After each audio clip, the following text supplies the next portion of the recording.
the Grassroots. So Watering the Grassroots, also called WTG, is a virtual speaker series that aims to bring together environmental clubs, grassroots organizations, student leaders, and activists to work on developing valuable skills and knowledge bases to improve individuals and organizations' function, activism, and impact.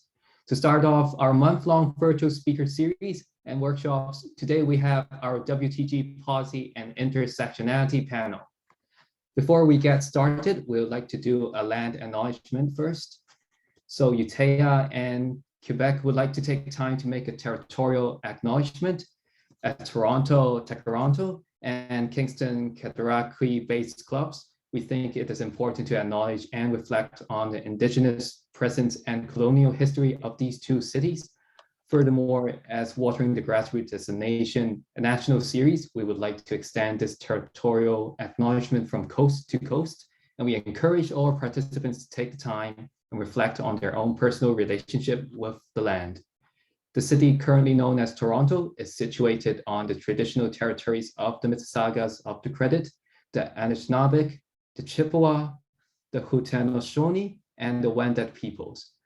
This territory was the subject of the Dish with One Spoon Wampum Belt Covenant, an agreement between the Haudenosaunee Confederacy, the Anishinaabe, and the allied nations to share and care for the resources around the Great Lakes. The city currently known as Kingston is situated on the traditional territories of the Anishinaabe and Haudenosaunee peoples, as well as the Mississauga. This territory was part of the Crawford Purchase or the Gunshot Treaty.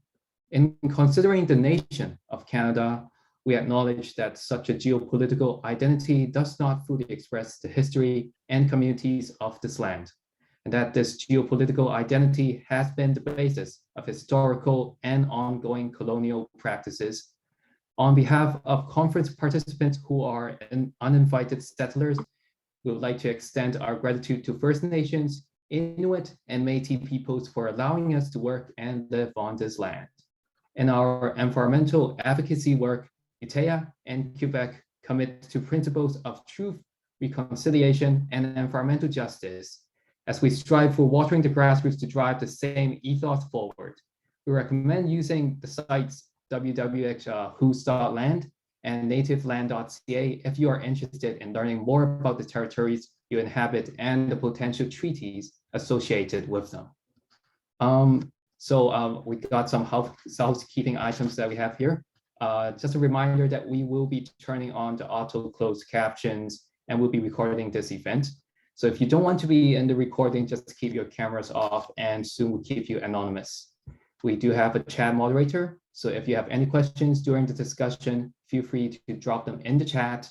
And if you have any lengthier questions, please save them for our Q&A portion. So now that all is taken care of, we would like to introduce our awesome speakers here today. First of all, we'll have Eddie Perez. Eddie Perez joined Climate Action Network Canada in January 2018 after working in Geneva with the Intergovernmental Panel on Climate Change, IPCC, and as a Climate Action Network International Consultant. He is the International Climate Diplomacy Manager at Climate Action Network Canada. Eddie is a lecturer at the University of Montreal and teaches climate justice and international cooperation. Eddie is an expert on climate diplomacy, analyzing and monitoring international climate negotiations from a Canadian and North American perspective. He chairs the G7 Climate and Energy WG within the G7 Global Task Force and sits on the Canadian Domestic Advisory Group for the Canada-European Union Comprehensive Economic and Trade Agreement. Eddie holds a Master of Science degree from the Institut National de la Recherche Scientifique de Quebec. So Eddie loves poetry and attributes part of his passion for climate justice to the work of Eduardo Galeano. One of his favorite quotes from the author is "Recorda," from the Latin records, to pass back through the heart. So welcome, Eddie. Would you like to say hi to our participants? For sure. Hi, everyone. Eddie Perez here, where I'm based in Jojage, unceded territory of the Kanien'kehá:ka Nation, what is known as Montreal, Quebec. It is an absolute pleasure to be here with you. Thanks to UTEA for the invitation and Melody for giving me all the reminders over the past couple of weeks. Yeah, looking forward to the discussions. Thank you, Eddie. So next up, we have Ginger here. So I'm going to do a little introduction. Ginger Gosnell-Myers from the Nisga'a and Kwakwa Kewok Nations is passionate about advancing Indigenous rights and knowledge through public policy and engagement processes. Truth is the pathway to reconciliation, and her award-winning projects have broken down barriers while co-creating new approaches for systemic change. Ginger was appointed the first Indigenous Fellow with the Simon Fraser University Morris J. Walsh Center for Dialogue and sits on board of directors for Greenpeace Canada.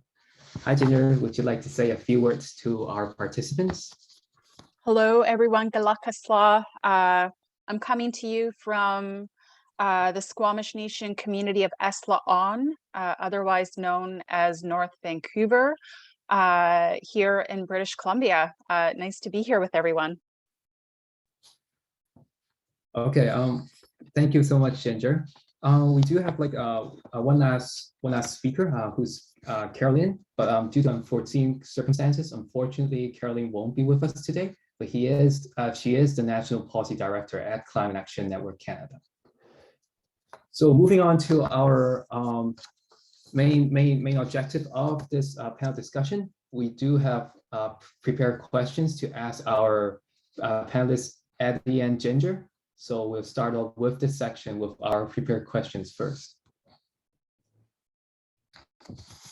So our first question for Ginger and Eddie is concerning about policy. We know that our participants here may not be really familiar with the aspects of policy. So we would like to know like how policy is really created and passed. What do the processes look like? Would you like to answer any of these questions, Ginger or Eddie? Sure. I think for the group here, it's important to know that policy is normally passed through two mechanisms. One is through legal changes, legal decisions forcing change. I think about a lot of the Indigenous rights cases over the years, like the Calder case, Delgamuuk, Chilcotin, forcing Canada to recognize Indigenous rights and stewardship over these lands. It's forced the government to drastically change its approach.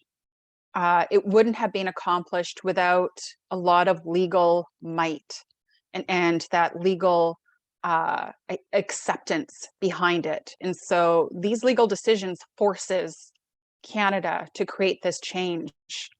The other way that I normally see change happen is through advocacy. It's through power of the people. And I think about a lot of the work that's happened around climate action, around reconciliation. I mean, these are two really good examples of people-powered movements. Without such, we wouldn't actually see the uptake in change that we have. I mean, right now we have a Conservative Party that is no longer denying that we have a climate emergency facing, you know, all residents, sectors of the economy and government. Like a few years ago, that wouldn't have been the case. And I really feel like a lot of the student climate action movement work that happened before the pandemic really accelerated this acceptance. And so power of the people matters. For Indigenous rights, again, I think of the work of the Truth and Reconciliation Commission of Canada. And in Vancouver, the historic Walk for Reconciliation, where 70,000 people showed up in the pouring rain. Reconciliation was not on people's radars a few years before. And just like that, 70,000 people forced all levels of government and decision makers to say, wait a minute, we should actually understand more about what reconciliation in our lives means and start to understand whose lands we're on, how whitewashed city building could be dismantled and culture can be brought into city making. And for us, we're talking about climate action, and a lot of the knowledge around adaptation is really stemming from a lot of Indigenous knowledge, what it was like to live on these lands in balance, taking what you need and giving back, and understanding the rhythms of the seasons, and when the fish are coming, and what we need to do in order to live in balance. So power of the people and the law. Those are probably the two most significant aspects to changing policy that we really need to be aware of. A lot of the other stuff is really bureaucratic. It takes a lot of time and relationship with bureaucrats.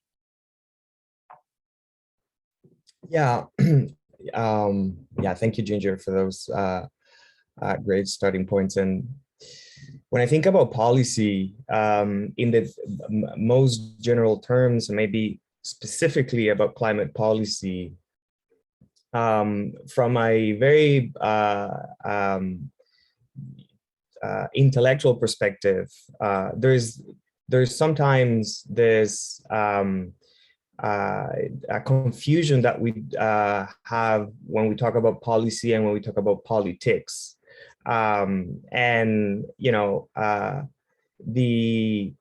In French, actually, politics is two different words. You have le politique and you have la politique. And when we talk about le politique, it's mostly related to the overarching structures that actually help us make sense of our complex realities. La politique, it is the process that we see, for example, when a political party takes a very distinct stand on issues, and as Ginger said, for example, the Conservative Party, and makes some of those issues their identity. And so when we talk about climate policy, we have to see it from those lenses, like where does it fit? And I think it's clear that climate policy is complex. It is an issue that is not just based on science, like for so many times we've thought it was. It actually relates to everything that is around us, from the indigenous perspective on the understanding of the land and how it changes over the years, to the specific scientific analysis that shows and proves how emissions are rising because of human-induced climate activity. And so as we try to connect those complex types of knowledge and realities, there's also another issue, which is that what makes policy and politics particularly special. And that is that when we talk about climate, we tend to really have a very linear perspective on the issue, but climate policy, it actually links to our values, and it links to our capacity to understand the way in which the climate crisis really affects how we understand this world. So, in policy making, really is all about understanding which structures are there to implement different norms, different institutions, regulations, and it's also a way to institutionalize domination. The reason why a climate policy is so important is because it could either serve as a way to deconstruct the oppressive systems that have existed over the year and have led to this current climate crisis that we're in, or they could also serve to institutionalize new norms, new policies, and new institutions that help us respond to the climate crisis in a way that it puts people at their heart. And so I guess talking about climate policy and talking about my role in climate diplomacy, the reason why climate policy is so critical internationally is simply because there is no single country in the world that is able to solve this climate crisis on its own. There is no single community that is not able to solve this crisis on its own. And international climate policy in itself, it's trying to understand a good set of governance rules that allow us then to tackle the climate emergency from all different institutions and actors that exist right there. It could be multilateral actors like the UN. It could be national actors like governments or provincial governments or cities. It could be native actors, indigenous peoples, local communities globally. And it could also be informal civil society actors, which is where we sit.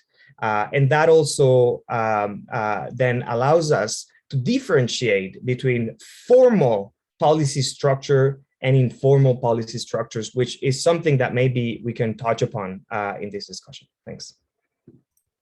Thanks, Yushu. Wow. I am very much feeling like the excellent prof lecture vibes for both of you. I just realized you're both lecturers. So about that, since we're talking about how policy is created in the past, and we kind of got the idea that there's like a lot of different things going into this, right? Since most of the people here are like students or youth, could you please elaborate how popular activism contributes to like this process? So for example, Ginger was mentioning advocacy, like power of the people. So a protest, petitions, that sort of thing. What part of this process do they influence, and like what does that end up entailing?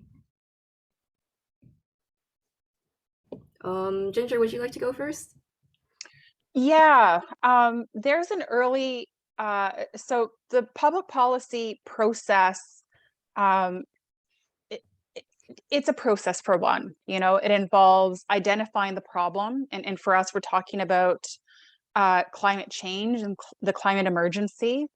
It involves, policy formulation, which is, the research, the stakeholder engagement, providing options and recommendations.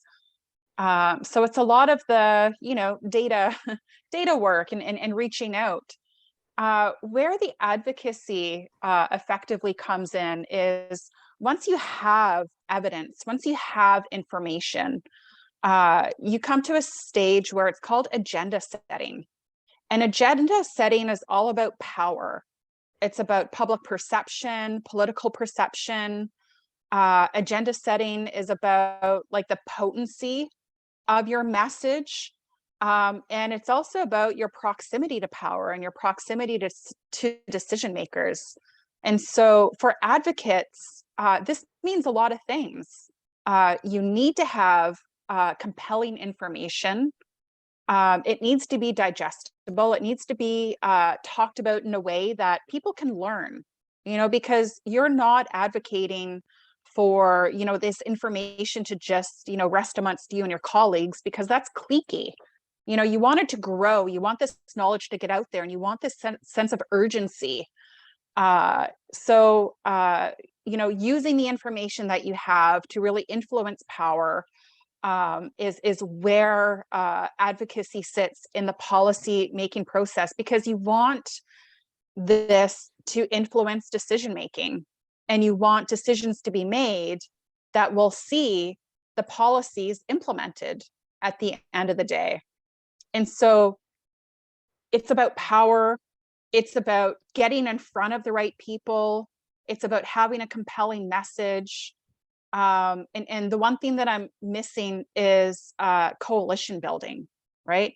Advocacy is stronger when you build coalitions. And I find that a lot of groups in the nonprofit sector, especially, tend to remain isolated in their own silos. This is because, for the most part, groups are competitive with one another. They're competitive because funding is so limited, funding from the public, fundraising efforts. These groups really want to be seen as, I think, the foremost authority, and it limits their ability to reach across the aisle and form a partnership. Coalitions are incredibly important in advocacy as well, because it adds to your numbers. Strength in numbers matters. The more of you there are saying the same clear message, the more that message will grow. And so this is where I feel like advocacy plays a really important role in the policy making process. And it's like, it's one role, right? It doesn't get into, I think, a lot of the bureaucratic details of like crunching the numbers and doing the economic analysis and looking at, the science. That is a completely different set of processes. But because we're talking about advocacy right now, it is quite clear and it is important. And without advocacy, a lot of these policy issues that we come to care about and causes us to show up on a Saturday afternoon like we are right now to talk about this, it's because it's a passion of ours. We're committed to seeing this change happen, and we want these efforts to grow. That is advocacy, and us being here is, I would consider, part of the advocacy process. Yeah, and I mean, and I think the word that comes, catches my attention when we talk about popular activism is actually popular. And when we ask the question, contributes to the first thing which we come together as groups, or even in a most abstract way as a movement, the climate movements or the climate movement. We always seek for our identities, our concerns, and bring them to the public sphere and make our voice heard in the public sphere. And so that is why popular activism is part of the public. It's part of the public spaces. It belongs outside. We can't do politics by ourselves. We need to do them with someone else.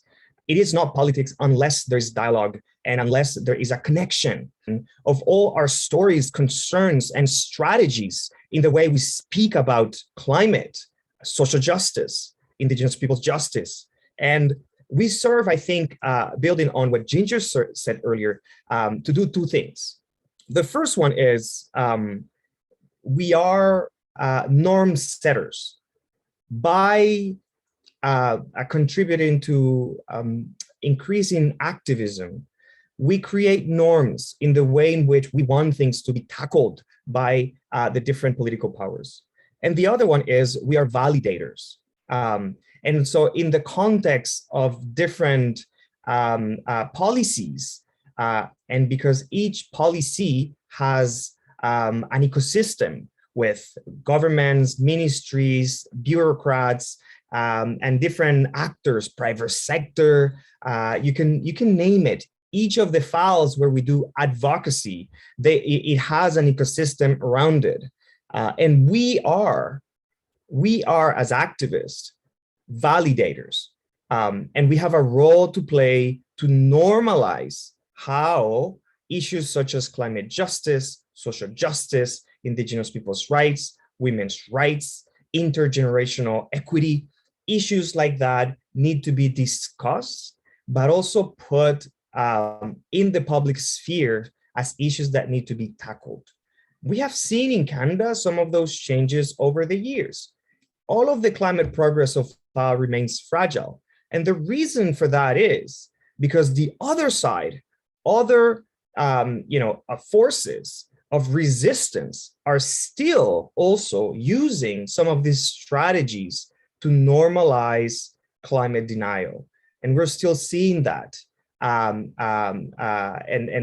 around North America particularly. So popular activism is about belonging, is about normalizing, but most essentially is also about power, the power to validate how we accelerate climate action in light of climate justice. Yeah, Eddie, Oh, sorry, Chris. I just want to build on that because for myself personally, I feel like advocacy has contributed to the community that I belong with right now. Communities, actually, because we're diverse. We belong to many communities. The advocacy community is an important one.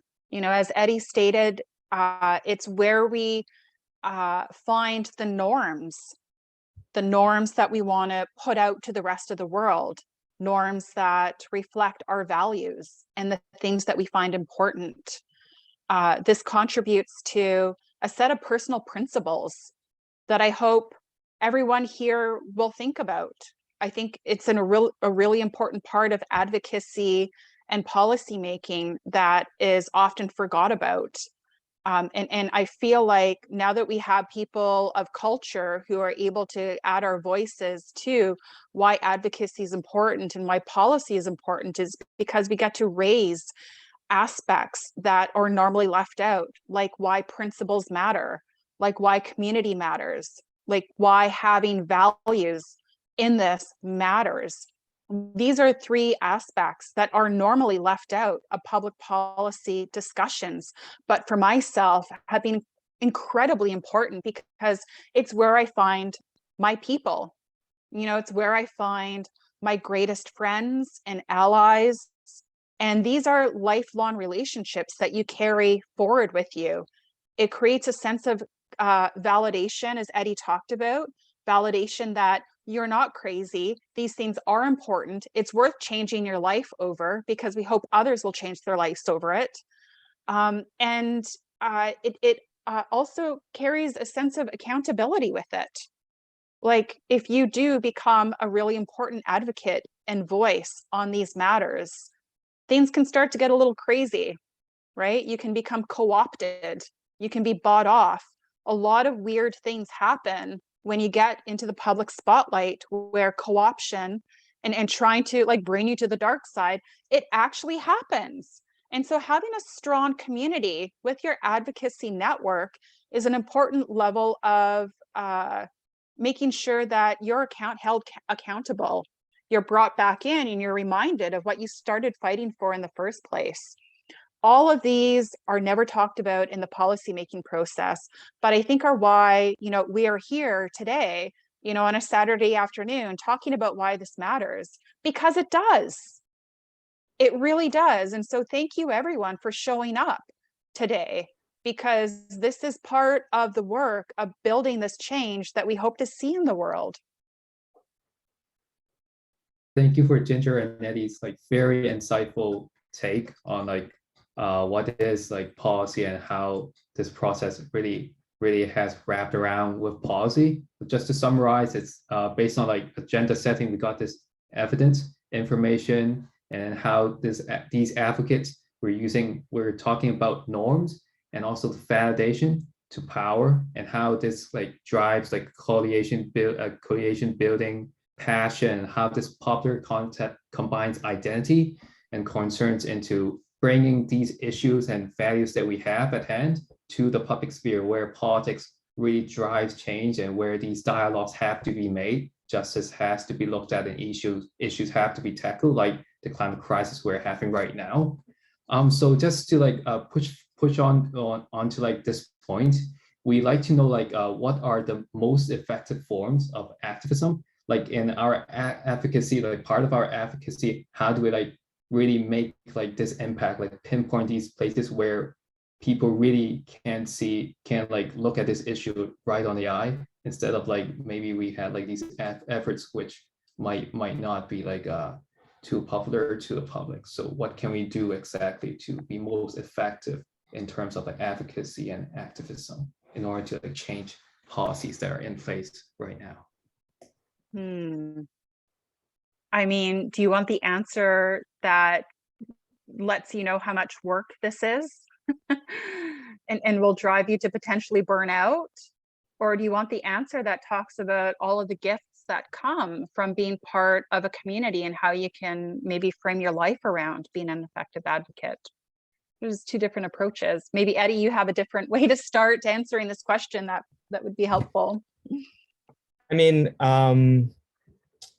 when it comes, there's no effective form of activism. All forms of activism have their own sense of effect. I think to the same way that we can't prescribe or determine how organizations, non-state actors, or civil society engages to try to transform power.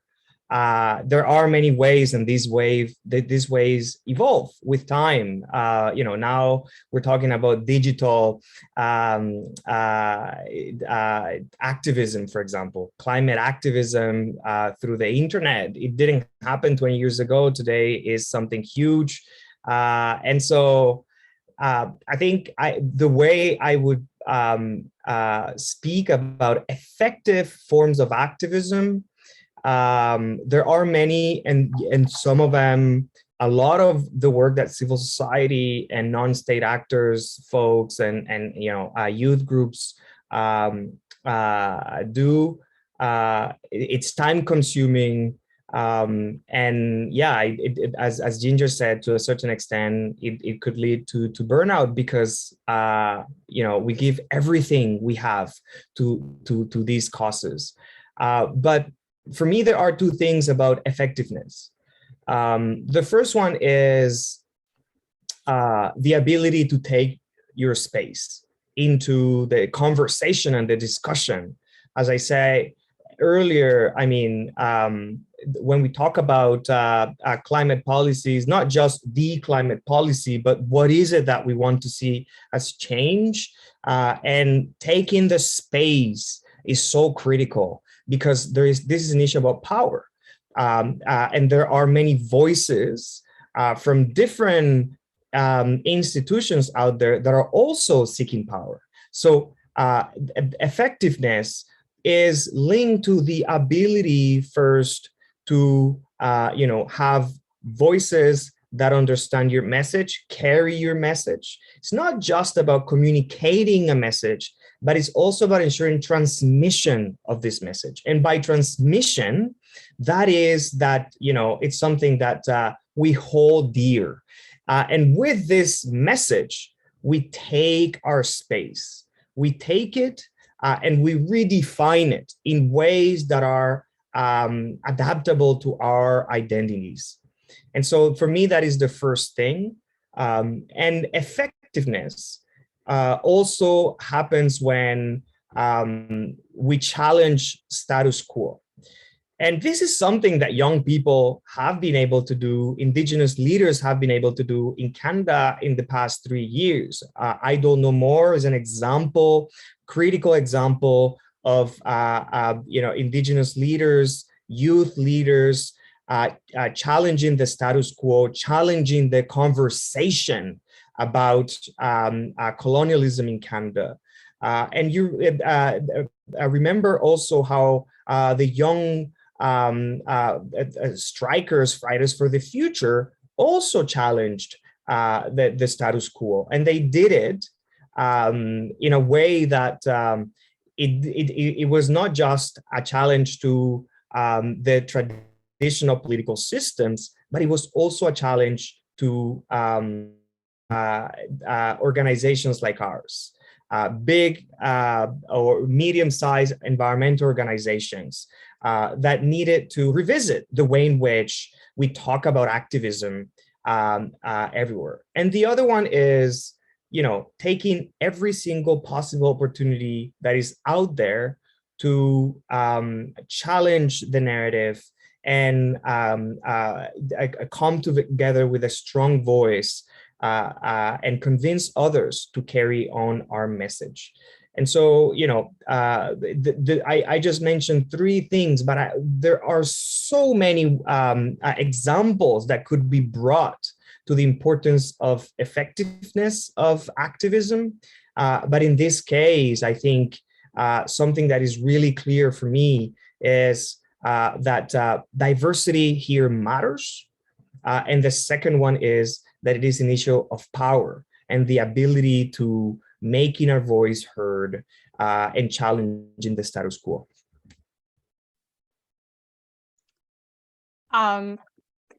I'm going to share a link with all of you. I'm hoping everybody here has read Emergent Strategy by Adrienne Marie Brown.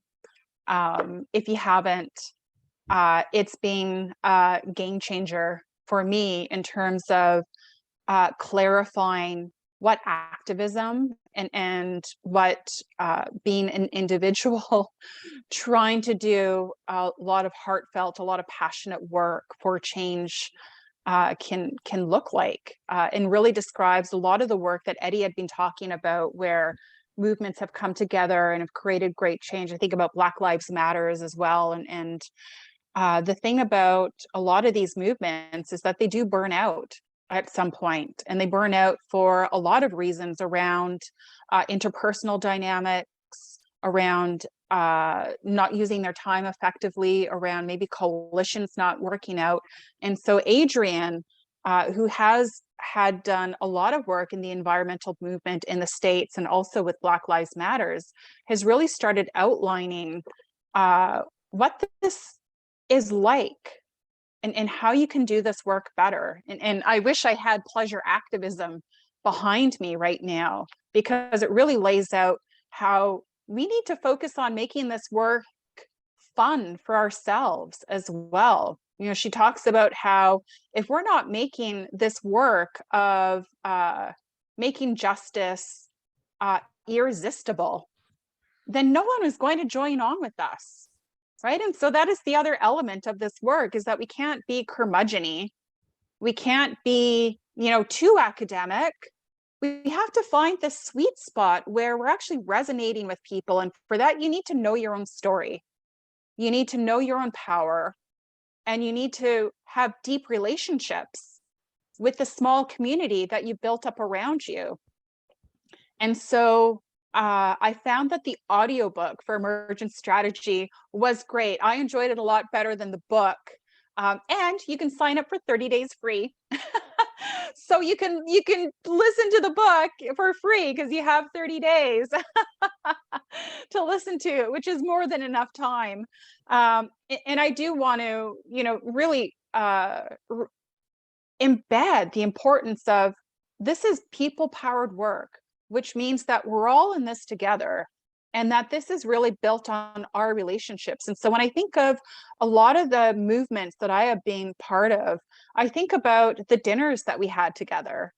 I think about the times when we would go out for a beer together, or, the trips that we took together to meet up with folks in other cities and other towns, and how these are the things that really connected us together for the longer term. That matters. This is long-term work. And so you have to think about long-term relationship building in that sense. How are you creating a sense of community where you are at right now? How are you reaching out to other organizations doing similar work, getting to know who they are? How are you working together and planning together?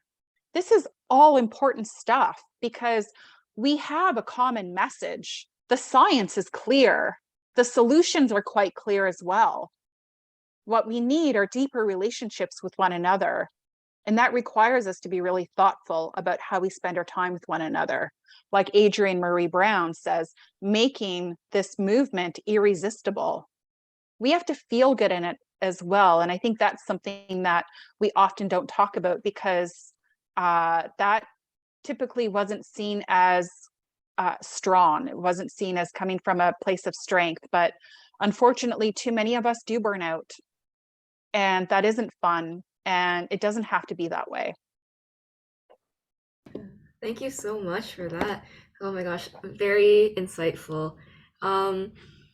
So just being wary of time. So Eddie does have to go quite strictly at 2. So just don't want to have him in the middle of saying something and gotta go, So I know, Ginger, when we were talking about you were mentioning a lot of this coalition stuff, community, people power, and also I think you mentioned co-opting. So I know you specifically engage in a lot of Indigenous advocacy, and we often hear and say things like we want to amplify Indigenous people's voices, as well as like just like the sort of language in general. Eddie, I know you're also very knowledgeable about this sort of thing. So as young, mostly settler students, how can we like situate ourselves so that we're not co-opting messages and we're actually amplifying, actually doing it effectively? That's like a really loaded question for like a little bit of like a speedy answer, but like, yes, go for it.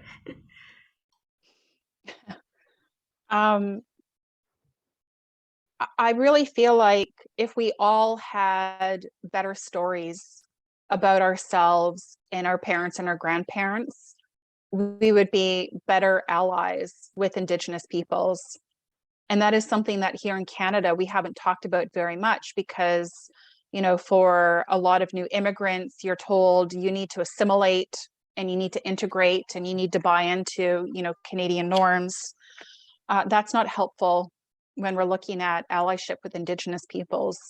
Knowing who you are and where you come from, knowing the value of your culture, knowing the value of your community norms are things that resonate with me as an Indigenous person.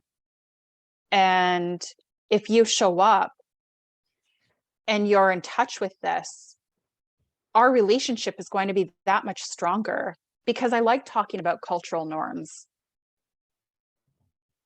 You know, Melody, we were talking about your mom's soup, your mom's really easy, you know, put together soup. You know, these are the things that I like talking about. These are the relationship building threads that will bring us together. You know, how do you cook your fish? You know, like how would your grandma cook it? These, I can't state enough how important culture is to ourselves. And we need to normalize that. That will make allyship so much more effective. We have to stop whitewashing all of this work because it's not helpful. Yeah, so true. And I was thinking about this, and I don't know if you know a writer that really contributed to speaking a lot about decolonization in Africa, particularly, but with a focus on globally as well. And is actually Frantz Fanon. And there's a sentence in one of his books that says that it is not enough to write a revolutionary hymn to be part of the African Revolution. One has to join with the people to make this revolution. And I find that extremely deep as a sentence. And it was actually written by Sekou Touré, which is also one thinker from the continent. And there is a very distinction between you know, wanting to somehow amplify or understand the causes of traditionally structured marginalized communities, and there's a distinction between that and actually taking the effort to join the causes for justice. Joining means listening, means deconstructing, means not just, you know, trying to adapt your rules so that members of these groups and communities are able to sit down on the table. It actually means destroying the table altogether and creating a new one so that it is an opportunity for members of these groups to build the table with you. That is the only way that decolonization actually happens. And just with that example, if you apply it to so many other, activities or engagements, you do see that if the traditional institution is putting conditions in the way in which members from BIPOC and other structurally marginalized groups need to be so that they can participate actively within these institutions, that is tokenizing. That is tokenizing. And it's something that happens within government, outside government, within civil society, within the private sector, in our schools, and everywhere. So we have a challenge. We have a challenge, which is how do we have a discussion that is transformative enough? And at the same time, and allow me to use this word, destructive enough of the current ways in which we welcome people so that we can then rebuild it with hope in a way that allows everyone to build it based on their stories, genealogy, and also their ability to express justice and to seek justice. And that is, for me, a critical issue because I work in international climate policy. And international climate policy is full of colonial references, colonial structures, and it's full of tradition.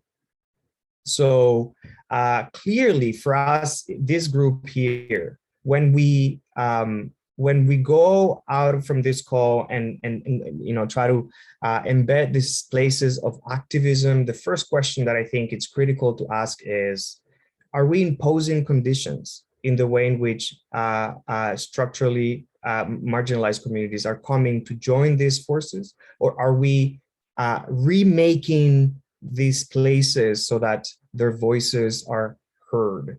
And I'm a BIPOC member working in a white settler organization, and I sometimes feel conflicted, represented the interest of white settler organizations, while at the same time I know that as a BIPOC, some of these decisions marginalize me. So there's always this conflict that comes up, and we have to be able to have that discussion that is both destructive but at the same time transformative, because it's one that seeks justice, global justice, climate justice, and justice for people. Yeah, I'm sharing a link to the Allied Media Project. They have a set of incredible principles for their work in creating media narratives that support Black voices in Detroit. And I feel like having these principles laid out creates the foundation for incredible allyship to happen and to just make you a better person, right? Don't work in an organization that will tokenize the only few people of culture in there, right? This isn't about raising up the status quo, which is normally built by older white males. This is about creating, as Eddie was saying, complete and transformative systems change. That requires a lot more than just following the current processes. That is why when we're talking about public policy and the role of advocacy, we're talking about things that you're actually not learning in your public policy courses.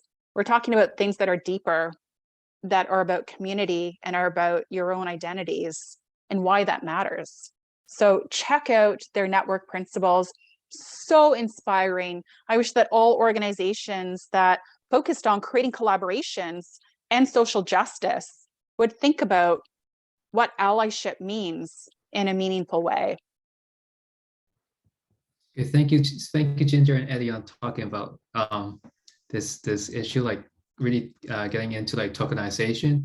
And we know that there's like tokenization, there's a lot of greenwashing going on in these corporations, or even in tokenization embedded in policies. So just a very quick follow-up on Eddie's question, like how can we see like policies like really being tokenized inside like policies that have like tokenizing forms of inclusion and are used to sidestep our responsibilities right now in Canada?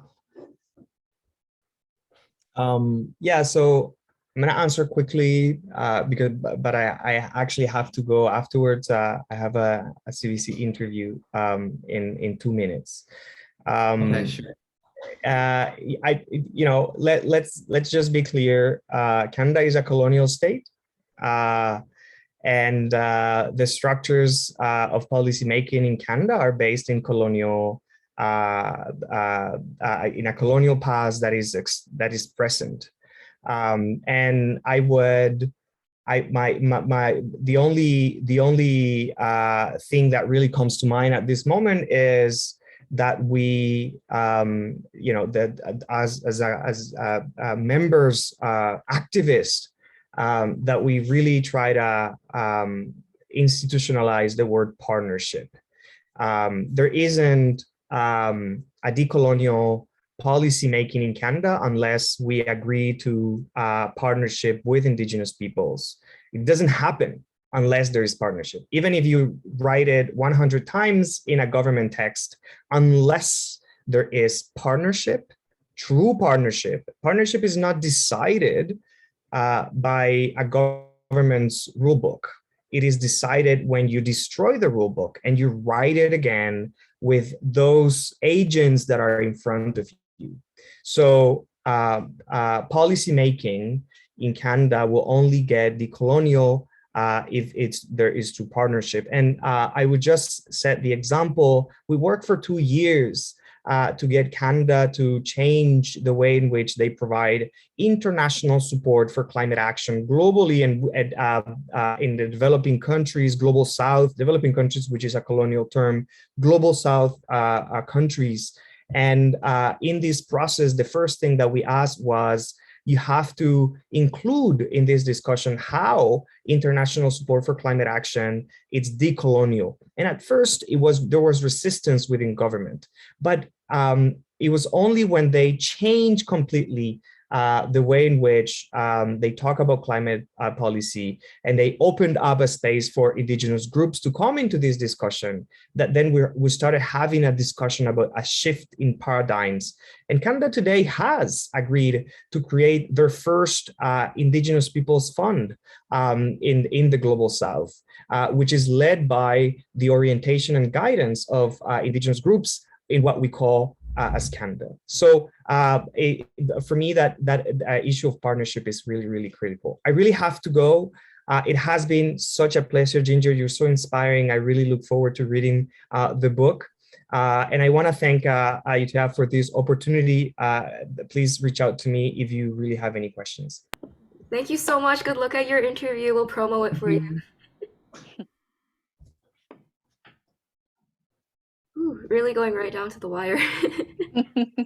Yes, I know. I can imagine him just going right on to his CBC. It's a TV interview, right? That he's doing?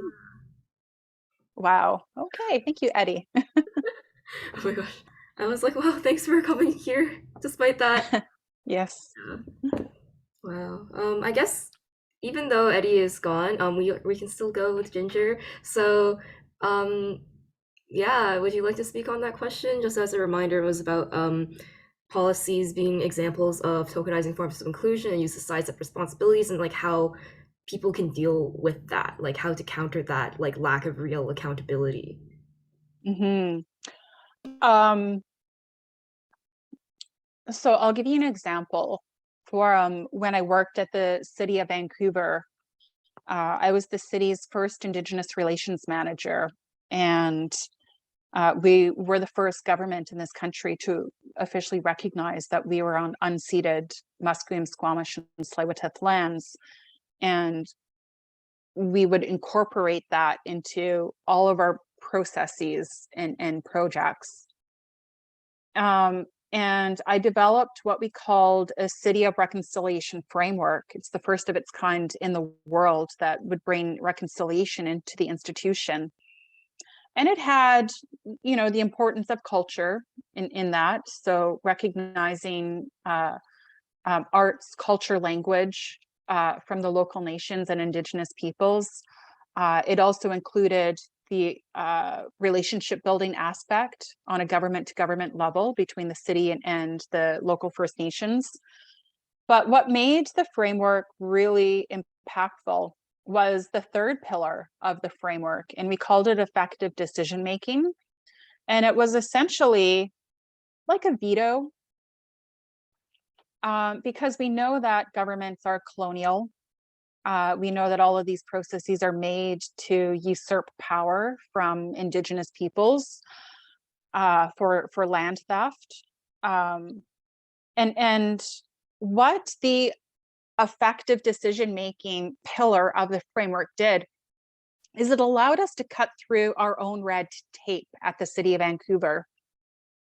I was told time and time again by various city staff before the framework implemented and adopted that we can't do that because our own policies prevent us from making this change.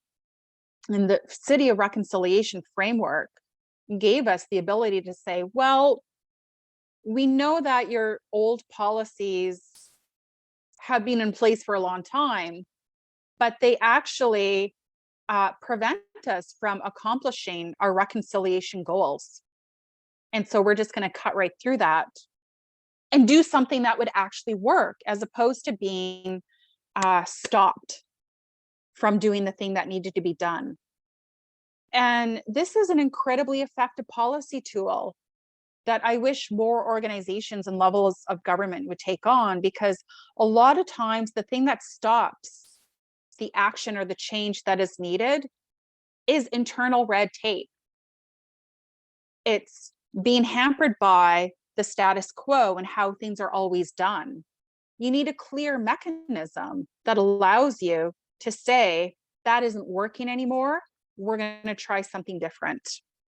And so I have hands-on experience in seeing this type of systemic change work.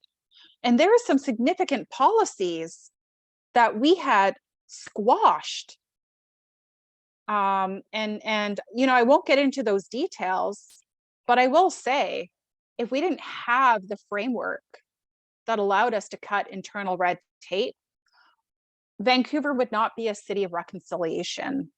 And all of the good work in advancing reconciliation would not be done, because they would be too focused on upholding the status quo, which is not what we're interested in doing. And so what that looks like is you need to have a budget. So when a government announces that they're going to adopt something and make some changes, how do you know if they're being authentic or if they're trying to tokenize you? Is if they have a budget, they can hire new staff, not the old staff that are used to doing things the old way, because they're problematic too. You want to hire new staff, people of color or culture and decision-making positions. That is incredibly important as well. Those three things really let you know that your issue is not being tokenized. And I think it's the thing that advocates don't ask for. We much too often like to think that we've advocated our case, we presented our information and evidence, we have political support, and they're going to make a change, but then nothing happens. It's called virtue signaling or lip service. They're just going to talk about it without actually anything happening. And it's because they said they were going to change without money, without new staff, and without decision makers who have a cultural background, who actually understand what it's like to be oppressed or tokenized, and who are looking to do things completely different. So those are the things that I look out for when I want to make sure that they're not trying to pacify me. That is very insightful. I've actually never heard anyone mention that specifically. It's mostly been like you just kind of gotta know, gotta like feel the atmosphere. That makes it a lot more concrete. We would love if is the framework you created like online somewhere where we can compile all the links that you sent in like a doc and like upload that to our link tree afterwards? Yes, absolutely. Yeah, I can find that. Unfortunately, the document is very, it's very bureaucratic. Oh, that's okay. Yes, it's very, but it is important to take a look at and to see. Mhm. Yeah, that's all right. We'll link it in case anyone wants to read it. Awesome. Um, yeah, so I feel like we've been in like such deep conversation for such a long time. Let's take a little bit of a break from those like really hardcore deep questions and let's do a little bit of a more fun one. So how did you end up in this career? So you're at SFU, you do all this like city stuff, you do all this advocacy.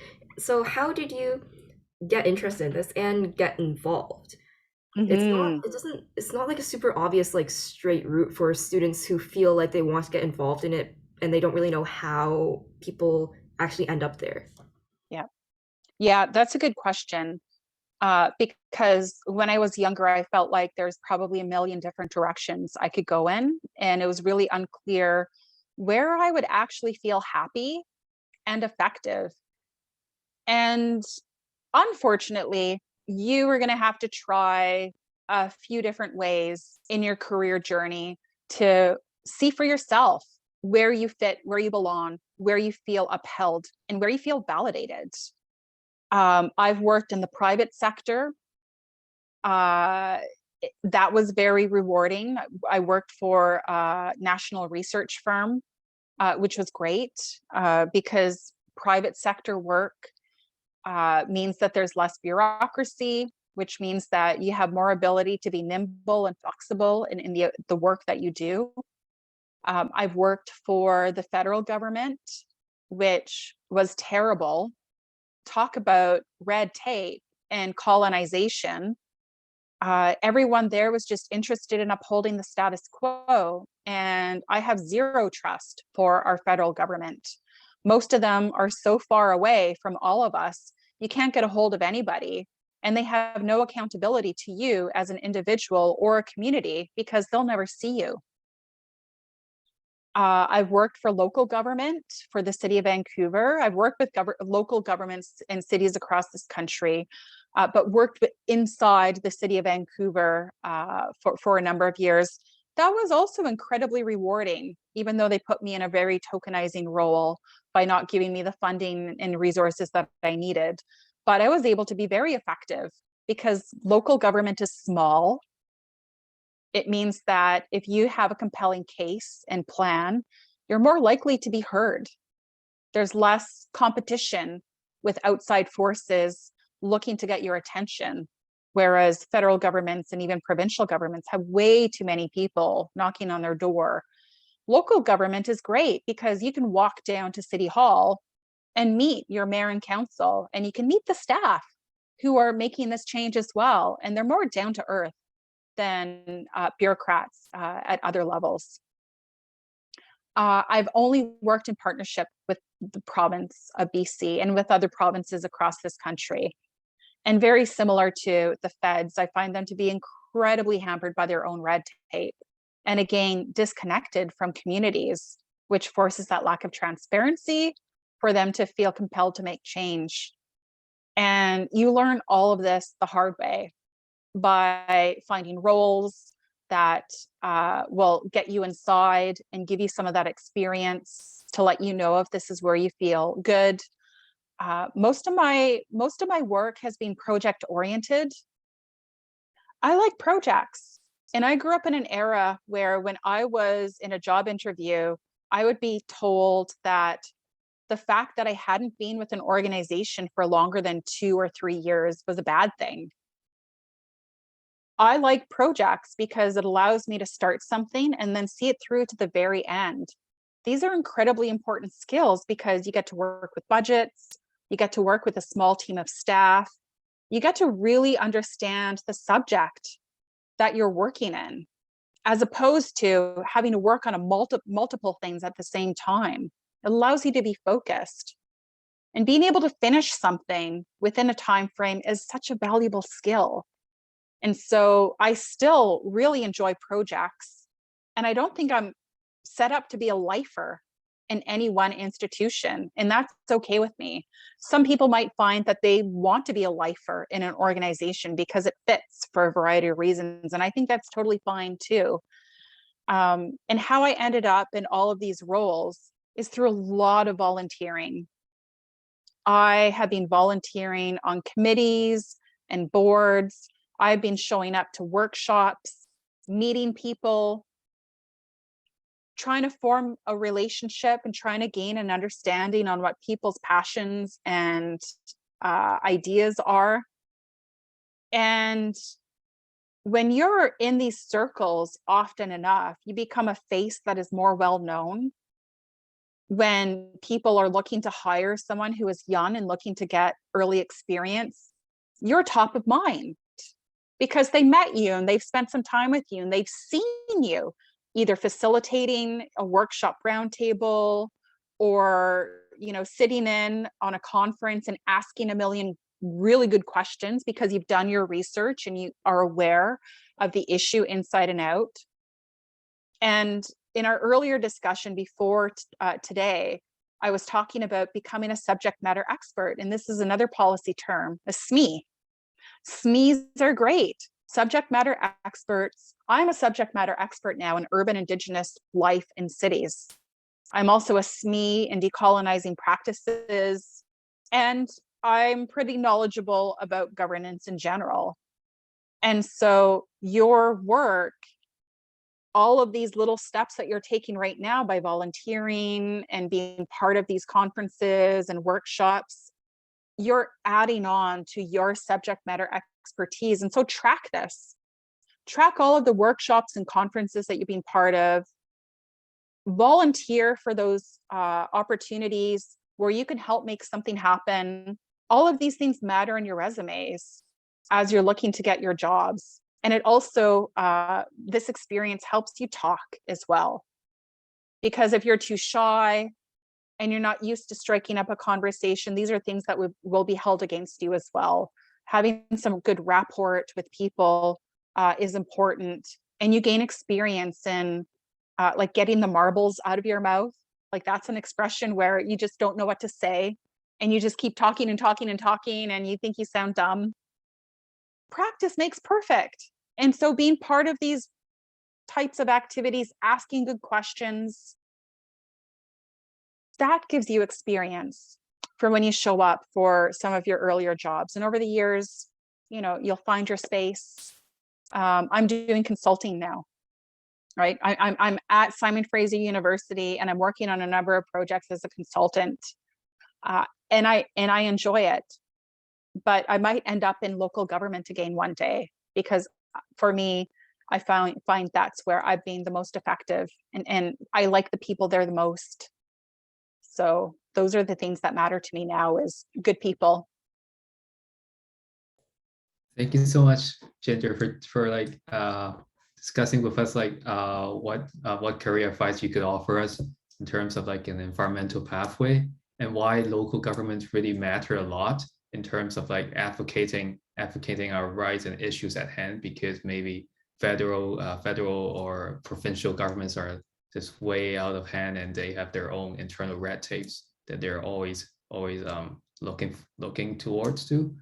So we still have like a little bit of like a question to follow up on, like how would you like to go about on like an actual advocacy process in terms of like really advocating, maybe like in a local government level, like what are like the specific like an actual advocacy process that you like to learn?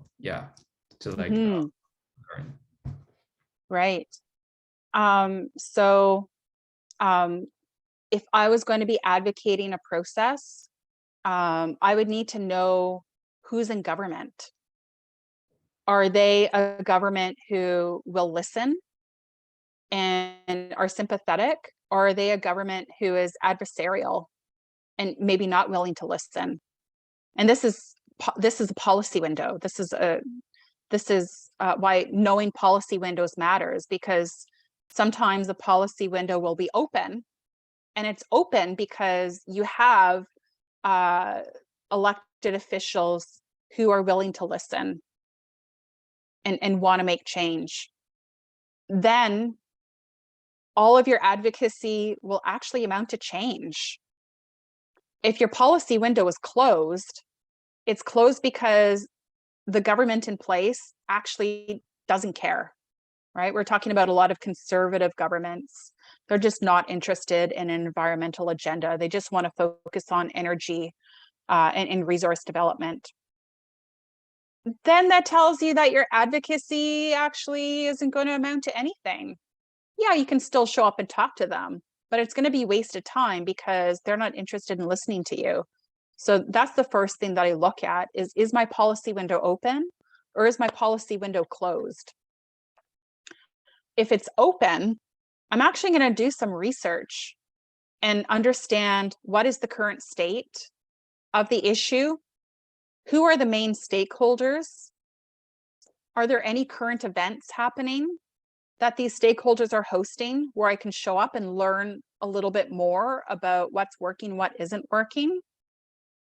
And then if I didn't want to do too much work into my advocacy, I would stop there, but I would take all of that information, you know, like understanding the stakeholders in the current state and doing a little bit of research. And then I would show up to council and talk to them. Or I would show up at a government workshop where senior staff are there and they're willing to get input. That requires a little bit of research too. You can't just show up and talk to them. You have to know if there's an agenda item where they're looking for public input, either in front of mayor and council or in a workshop where they're looking to get ideas and voices. Because when policy windows are open, there's actually a lot of opportunities for you to show up and have your voice heard. And that's, I think, the bare minimum of personal advocacy that you could really do is just continuing to show up, because your voice does matter. And if more of us showed up to talk about why we supported something or we didn't support something, all of this matters at the end of the day.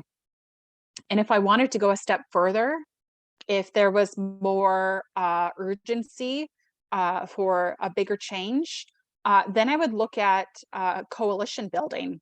So I would actually join a group and I would show up on a regular basis to be part of a group and figure out, how can I help? Is it making signs? Is it making phone calls? Is it fundraising? Is it showing up to a rally or a march? All of these things matter as well, because the more people who show up, the more impact it's going to have on decision makers. And so this is why, like, learning who is doing what is important, because you can actually go and join those groups and be part of them. And over time, you might be effective and have a voice at the decision-making table for strategies. And strategizing is really cool. It's a lot of fun, because this is, what are we going to do and when are we going to do it and what are we going to say, you know, and how are we going to do it? You know, there's a variety of ways that you can advocate in person. You know, you can have fun events, you can have serious events, you can have panels, you know, there's a variety of things that you can strategize to do, but that requires you to be part of an actual group. So that's taking it a step further. And that's what I think about all the time is there an individual thing I can do some research, show up and speak at a council meeting or a workshop, which I do a lot. I do it a few times a year. And showing up a few times a year is actually a lot. Most people never ever show up and speak to a council meeting. And I recommend that you do it. And I'm still part of a lot of the advocacy groups that I grew up with. And I volunteer. Right now I'm on the board of Greenpeace Canada. This is how I volunteer, and this is how I give back as well. And it's important for me to be part of this movement, because the more of us, the better impact there will be. And showing up to workshops and all of these things, it's fun as well. And unfortunately, I'm one of those geeky people This is how I always am, always talking about issues. You go to a party with me, we're just talking about this stuff anyways. So, you know, that's kind of the neat thing about finding organizations that matter to you, is you get to talk about these things, and it can be fun, and it does contribute to that sense of community that makes this work worth doing, because you're with people that you enjoy and you're both passionate about the same things, and seeing the change that you want to see happen. Yeah, thank you for that.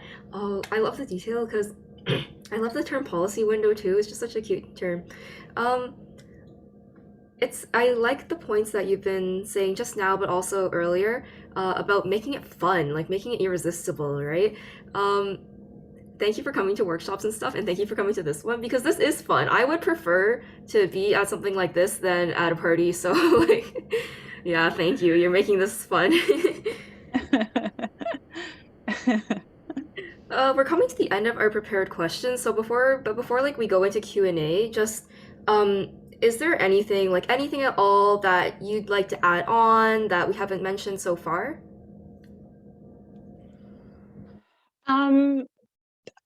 I think self-care in this work really matters. And I've burnt out a number of times, more so as I got older. And what's a little scary is that the first time that I burnt out really hard. And I got pneumonia twice in 1 year. And I stopped reading books because my mind was just so overloaded. And I just didn't have much energy for anything. And I had to do a lot of self-care and healing. And I wasn't sure when I would come out of that. When I eventually did, I wasn't quite the same, right? And you burn out faster after you burnt out the first time. Because when you burn out the first time, it's probably because you've been working yourself way too hard, saying yes to everything and going beyond your capacity. You'll feel frustrated and it won't feel joyful, right? And you might feel used and taken advantage of. And these are things that we don't often talk about when we talk about effective advocacy, because there are groups out there who will use you because you're so willing to put up your hand to say yes. This is why it's important to know your boundaries and watch your energy, because while it's important to put up your hand and say yes, you're going to volunteer for things, you can't do it all the time, especially if it brings your mood down, if it's affecting your emotions, if it's making you feel upset. Because burning out on a regular basis actually takes a toll on your body, and it takes a toll on your emotions too. And so really understand what your boundaries are. Your boundaries are better understood if you have good relationships with friends and family members who will tell you things like, you just don't quite seem the same, right? Or you're tired all the time, or you don't seem happy as you used to be. Doing advocacy is supposed to be joyful. It's also supposed to make you angry, right? We're here because we're angry at how things are being done and how things aren't being done. But we always need to be hopeful. And in order to keep this work up in a good way, you need to be at your best self. And so because we're in COVID right now, because, we're on the verge of a potential another world war, I understand that people's energies might be quite low, right? And your ability to put your hand up and say yes might be quite low as well. And that's fine. There's going to be more opportunities in the future. And it's important that people just show up when they can. Also remember that I also like to remind people of the importance of having a connection to our ancestors. I know this is something that people don't normally talk about in advocacy work or especially policy work, but there's a personal element where you want to be your best self.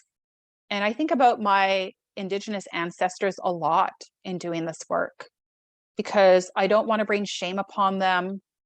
I want to build upon the work that they've done in their lives that allow me to be here and allow me to be successful. And remembering that my ancestors went through a lot. Like, we're going through hard times right now, but our ancestors went through tougher times. And they still allowed us to be here today. And so when you bring in honoring your ancestors and recognizing your ancestors in this work, it gives you a sense of strength that you actually need, because things will get better as well. But there are some key things that you need to watch out along the way, because you can't just hope on your ancestors for everything. And I have a friend who likes to joke saying, you can't pray to your ancestors for everything. They're not going to always provide you with the answers that you need. You know, you have to be mindful of your energy and your ability to take good care of yourselves as well, so that you don't burn out. And all of this is important in this work. Thank you Yeah. so much, Ginger, for bringing out. This is like really good advice on like self-care. First of all, self-care, setting boundaries, and also having like support groups around you, like your family and friends, to sometimes remind you where you're at the boundaries of like really getting burned out. And it's a really interesting point that we need to like have this connection with our own ancestors, because I feel like that's where we get to think about when we're very low. We think about like they got through all of these hardships and they still came out, so we should be like really hopeful. So it's like, even though we're like in a situation that's quite negative, like having the climate crisis and World War III maybe on our edge, every time humanity has come out triumph. So it's always about like having this hope. And I do see like we have finished, we have reached our end of our prepared questions section. So we're going to move on to our Q&A section. So we're going to open the floor to everyone here. And please feel free to like put in your questions in the chat. So we can see like Jaden and Melody are like thinking, loving the point that Ginger really did brought out, like family history and ancestral lines are really, really important, which is also felt in like really a lot of different traditions. So if anyone has like any questions for Ginger, please feel free to like type it in the chat, and we could. Oh, we have a raised hand from Jaden. Jaden, would you like to speak with your question? Thank you. Hi, thanks so much for speaking with us. I really have resonated with a lot of what you said. And I just had a question in terms of, I guess, something that I've been struggling with. So I do a lot of advocacy work at Queen's and some equity work as well, in terms of like, so we built a coalition of like marginalized students and equity seeking groups to like make changes on campus. And I guess this is just kind of a question that I've struggled with, is that, so I'm like one of the chairs of the coalition, and there's a lot of sometimes with students, and there's so much changeover with different clubs and stuff. So coalition was really, really effective at first, but I think we've kind of talked about this today, but in terms of momentum, it started out really, really, really strong, and everyone was super hyped about it. And as the time has gone on, it's kind of died down a lot, and it's been really, really hard to keep people engaged. I've talked to some other people who work in terms of equity work on like the AMS Social Issues Commission and stuff like that, and they have been saying they struggled with the same problem. So even though we do want to make change and we want to have like the most inclusive process with including all the students, it has been really hard to kind of do that in the same way, and we're still trying to charge on. But I guess, do you have any tips or advice to kind of keep that momentum going? Because I just know that students kind of come in and out like of school, and it's just a whole process. So yeah. Mm-hmm. Yeah, I've seen that a lot too. And when you look at volunteerism, and I think this kind of aligns with volunteers, and the nature of volunteers is at some point they reach a ceiling, right? And I feel like that's something that you're experiencing right now, where people just stop showing up, right? They've done all that they can, and then that's it. I wish that we could normalize that, you could probably build in some structures to meet the time frame or the ceiling of how active people will be. Because you're going to find that there's times when your organization is more active. You know, the fact that Queens is talking about equity and talking about, you know, building in, I think, systemic change for equity to be seen and to be felt is significant. That's a huge win. Now it's about figuring out what that looks like. And that's a different type of energy. So you've already reached your win. Queens is already aware that this is important and they're going to be making some changes. And unfortunately, doing that change work is incremental, right? This is where you hear folks talk about policy making is an incremental process, because when it comes to implementing, it is slow. You're working with a bureaucracy, you're working with volunteers who come in and out, you're working with all of these different changes, some that you can control and some that you can't. And so what this means for your organization is maybe you need to put in some term limits for succession planning so that people can come in and then they can come out. And they're always looking for new blood without the expectation that you're going to be here for the long term. And what this means for you as an individual is that you're going to have to get used to letting this go as well. And maybe the organization will be dormant for a bit, but it's not dormant because it's unsuccessful. It's dormant because the university is implementing. And that feels much different than when you're fighting for something and you're hoping to win. That is when your energy is up and people are ready to fight, and like more people are there saying like, we want change. Only very few people are interested in implementation. This is where being a subject matter expert really comes in. This is when SMEs are at the table and they're talking about this thing's going to work, that thing might not work, let's try this, you know, and you're doing a variety of things. But the group that you're talking about, it's too hard to control what everybody's expectations and levels of interest are. So, you know, and I have had to do this as well in all of my youth advocacy, is recognizing that, you know, you're kind of going down, you know, a downward slope in terms of people's interest and energy. That is normal, right? All volunteers start to go down, and you just need to be okay with it. You need to plan for succession, bring new people in, and understanding that your work is a little bit different than fighting for something that's focused on implementation, which requires different people anyways. And then you get to sit back and watch how things play out. You know, then you're in the audience, you know, you're not at the table, you're in the audience and you're watching how things change. And that's important too, because you can't have control of everything. Things are going to happen the way that they happen, right? You have to give up that sense of control. And that's probably the hardest thing about being an advocate and being in a chair role and being part of these coalitions, is watching things on the decline. But just know that's not because things are bad. That's just how things are. And it requires a different set of people to keep that work going. I hope that makes sense. No, yeah, totally. And thank you. I appreciate you validating like some of the like feelings that I'm going through. And yeah, definitely things that I will take into consideration and think more upon. So thank you. Yeah, you're welcome. All of that, figuring out succession planning, that takes time too, right? It might take 4 months to 6 months to figure out. So, you know, you still got a little bit of work ahead of you, but start to think about what that transition and handoff looks like. Thank you.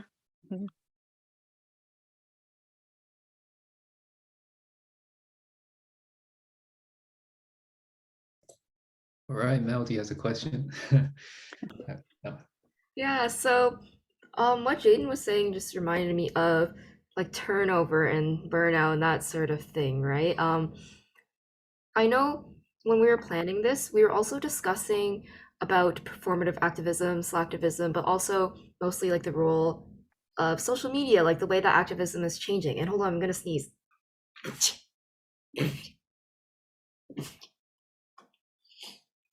What bad timing to sneeze. Thank you, Juliet.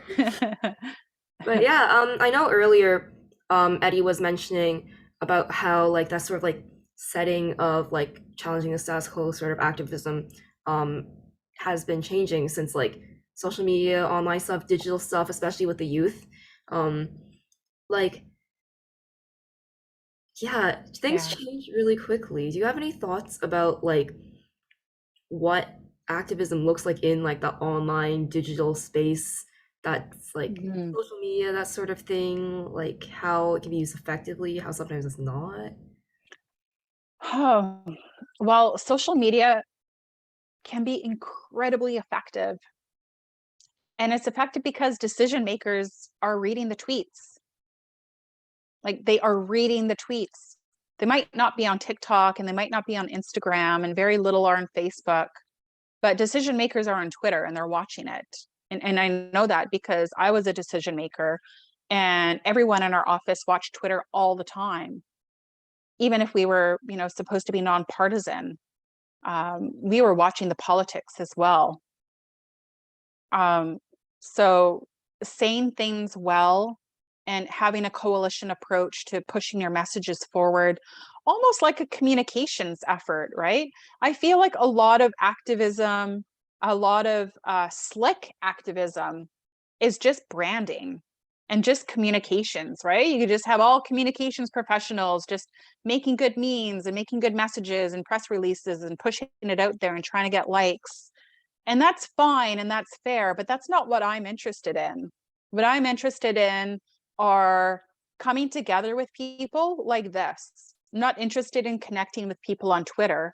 I am, but I don't feel good about it afterwards unless I watch, a bunch of cat videos for a little bit before getting off of Twitter, right? Like it doesn't make you feel good. And so, remember that, that is not the real world. It isn't. The things that work in successful activism are the things that create the sense of community.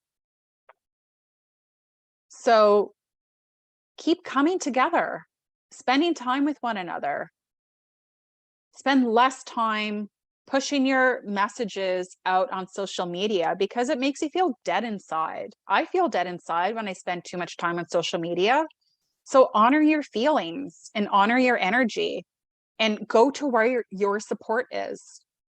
And one of the best pieces of advice that I got in my life was go where your support is.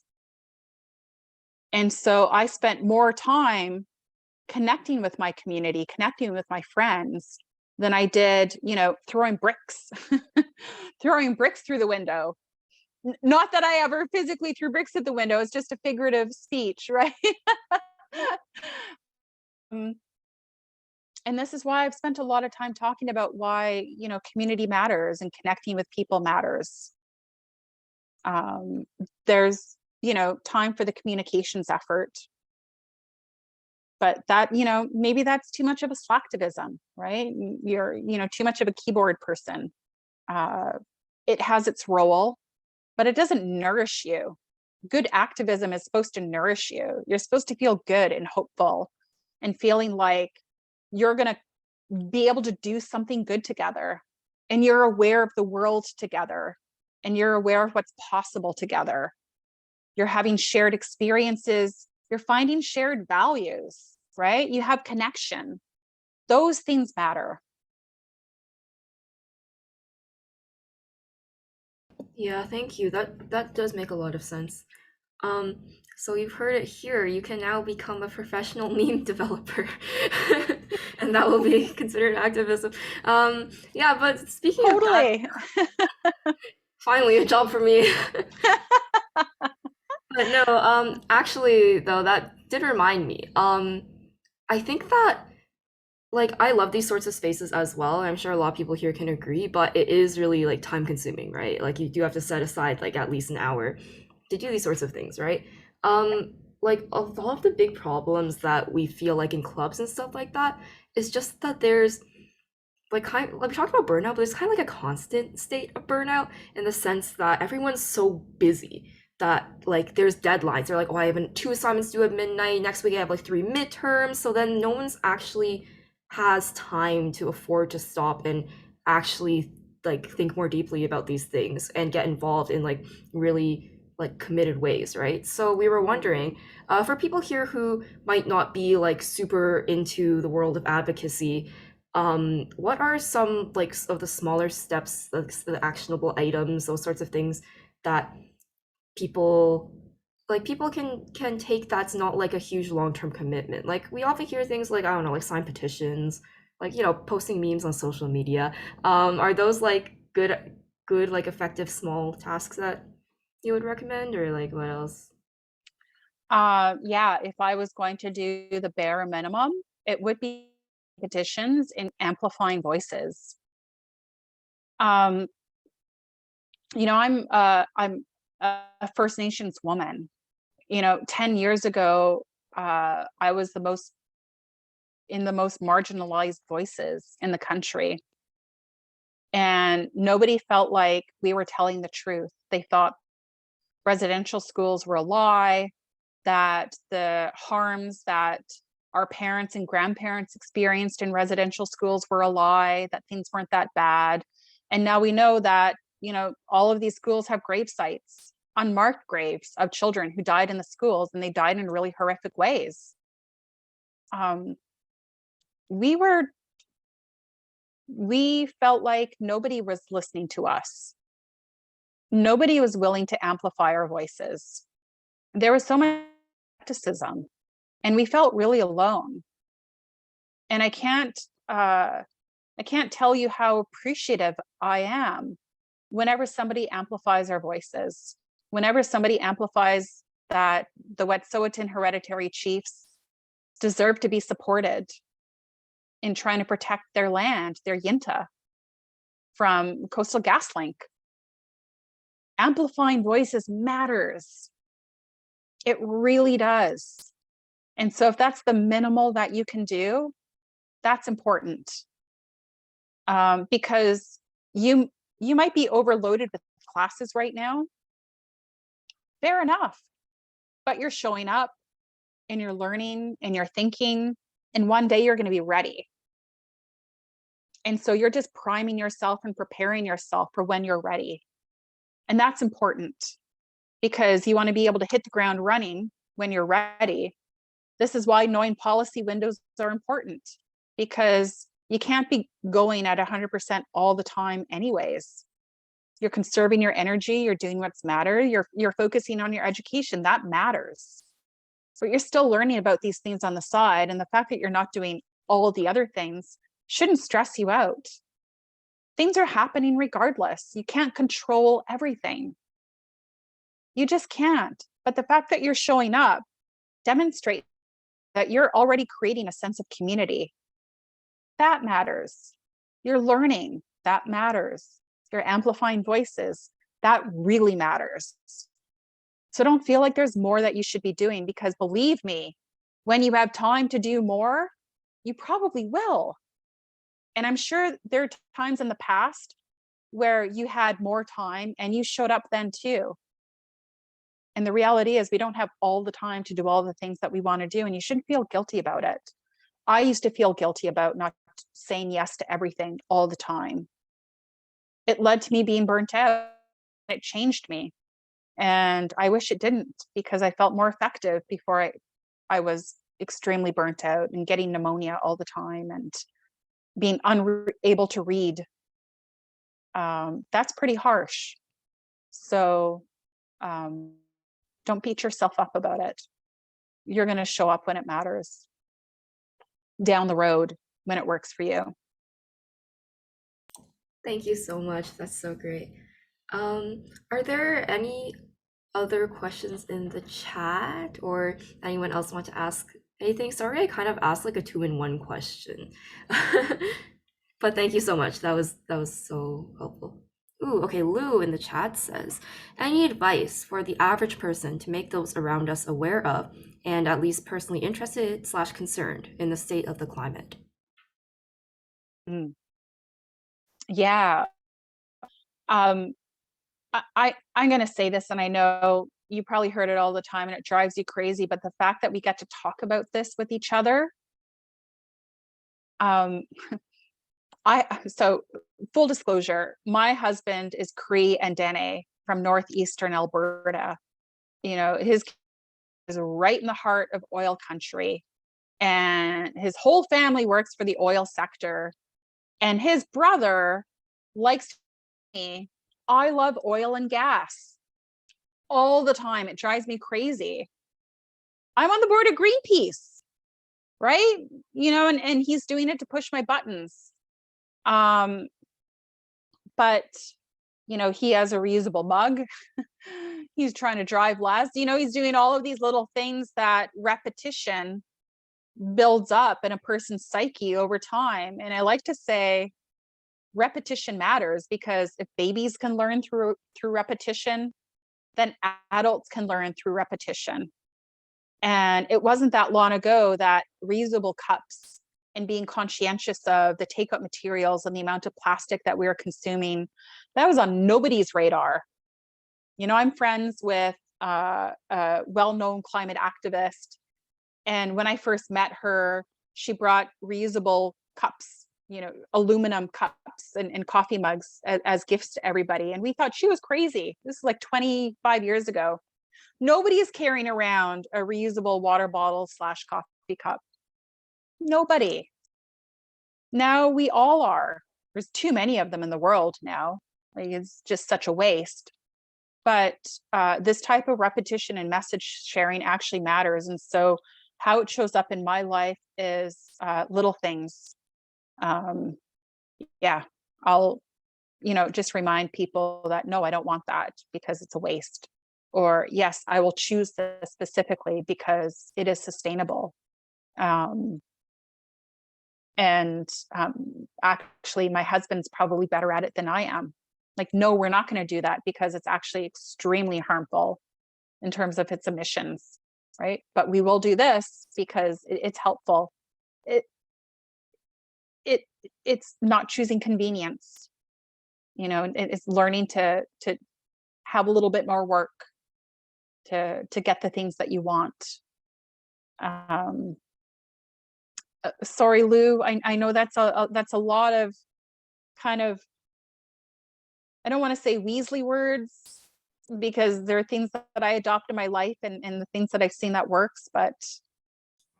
No, it makes sense. I think like the main thing I just wanted to know is, again, similar, like I have family who I feel aren't as aware of it. So knowing that just my own actions could make my family more aware of these issues, and sort of be, I guess, like a starting point in making them more aware, is good to know. Yeah, you're their teacher. Mm-hmm. Thank you. Yeah. You get to teach them all the things that you're learning right now. You did it when you were kids already. You show up after school and you tell your mom what you learned that day. We get to keep doing that. It still works. Thank you, Ginger. I think that really helps of like bringing out that actually like maybe silent or quiet, like personal like choices actually influences like people around you. Maybe it's like it's not necessarily like really big advocacy things or like protesters or whatever. It's like you like upholding your moral standards or things that you think are really correct, and you're doing it in front of your friends and family, and that makes them like at least consider a change in general. Yeah, so it does. Yeah. You know, I think about the climate, you know, the student-led climate protests before the pandemic, and how many young people and their families showed up, right? That's how we got 100,000 people in Vancouver. It's why 70,000 people showed up to the Walk for Reconciliation here in Vancouver. I was chatting with this 7-year-old and his mom at the Walk for Reconciliation. And it was pouring rain that day. And the kid was telling me how he had been preparing for months to show up to the walk with his class. And his mom said, She didn't want to show up that day because it was pouring rain and it was cold, but the kid wouldn't let her stay home. The kid was adamant. No, we're going to the walk. We're showing up. All of the kids forcing their parents to show up made that radical difference for decision makers to see people care about it, more people than they ever thought possible. The media didn't even care about it. The media didn't even show up to the Walk for Reconciliation. You know, they show up to, you know, the BMO marathon where 30,000 people show up and they say, that's significant crowds. Wow, we have to shower media attention on it. 70,000 people showed up to the Walk for Reconciliation in Vancouver, and media didn't show up because they thought nobody cared about it. And they were shocked at how many people did. And that many people showed up because kids forced their parents to show up, right? And so that's why talking to your family about this matters. And yeah, getting your parents to show up to the march. They love it. You know, they think it's neat to be in the crowd too. Maybe they haven't been a part of something like that. Right. And they get to be part of a community and they get to feel the festivities and see all the signs and maybe grab lunch afterwards. I think Ginger, you brought out like a really good point, which I feel like actually I came into like as a moderator just to like look forward to like experts speaking on this topic, but I feel like it actually adheres to our whole watering the grassroots theme in terms of like really not only watering like grassroots organizations, but literally like through our personal actions, we're actually spreading this seed to people that are totally unaware of our planet or anything. So it's mostly like really spreading the action, like not in terms of like us like being like organized or like student organizations where we do stuff like advocacy and stuff, but we're actually spreading all of this through like our conferences, through talking to you, like talking to Ginger. So these are like little actions that really bring up like really bringing up these conversations, or actually like gathering the crowd into our position in turn, so we could like lobby or advocate better to on these issues to our governments. Thank you so much, Ginger. Do we have like any other questions that that come up to mind, or you want to like ask Ginger about? Anyone here in this meeting? I know we've covered a lot. Yeah, that's true. I think people need to like digest a while. Okay, so Olivia just sent a link. Just sent a link with Watering Grassroots. We also have a Slack chat. We made it so we hope that with all these different student groups, they'll be attending our different workshops over the next few weeks. Just have a nice space for all of us to chat, talk about what we've learned, talk about what we think. Maybe some ideas came up, some ideas for actions and other things came up, maybe while listening to Ginger and Eddie, or maybe other speakers in the future, and we would like to share them. And in continuing this momentum and discussing and creating this community together, we have a Slack chat for all welcome to join. So we'll be we hope that you'll be able to join and continue these cool discussions with us over the next few weeks of Watering the Grassroots. Sorry, thank you. Thank you for sharing the Slack in the chat, Olivia. I'm just gonna screen share our final slide as well to wrap things up. So firstly, thank you to all of our speakers. I know Eddie had to go, so he doesn't get to hear this part, but thank you, Ginger, so much for sharing your time and your knowledge. Everyone, please thank our speakers. Woohoo! Maybe put in a little clapping emoji on there. And also thank you to everyone who came out. We really hope that this was useful for you and that you feel more well equipped in your advocacy and a little bit inspired, all the good stuff. So this is being recorded, so when the recording is uploaded, we'll let you know through our Instagram, which is on the screen. Watering the Grassroots 2022. The Slack is, I was gonna put the link there, but then I realized you can't click on it, so it's in the chat, and you can click on that. Yeah, this little QR code also takes you to the Instagram page, by the way, in case you're a fan of like scanning squares and stuff. So yes, please follow the Instagram because that's where all the updates will be, and that's where we'll let you know about our next upcoming events. I'll give you a quick spoiler. The next one is about divestment, and we're getting some youth activists in on that. So that is it from us for today. Thank you again so much for all of you for coming and for our speakers for giving us like such an amazing panel. I feel like I learned a lot and I'll be like rewatching this recording. There's a lot to digest. So that's it from us. And we'll see you all later, hopefully at future events. Oh, Olivia, you got something to add? Thank you so much again, Ginger. I really enjoyed listening to your presentation and hearing yourself, hearing all you have to say. I also want to give a big thank you to U-Turn. This is also our University Trial Environmental Resource Network was also helping us out in promoting this event and help as part of their EcoFest at the University of Toronto. So I thank you to them as well for helping, for supporting us, and yeah, for both of us at UTEA and QBACC. So thanks. All right, then see you. Have a nice day. And Bye, everyone. enjoy the weather. Thank you. Bye. Much. Bye.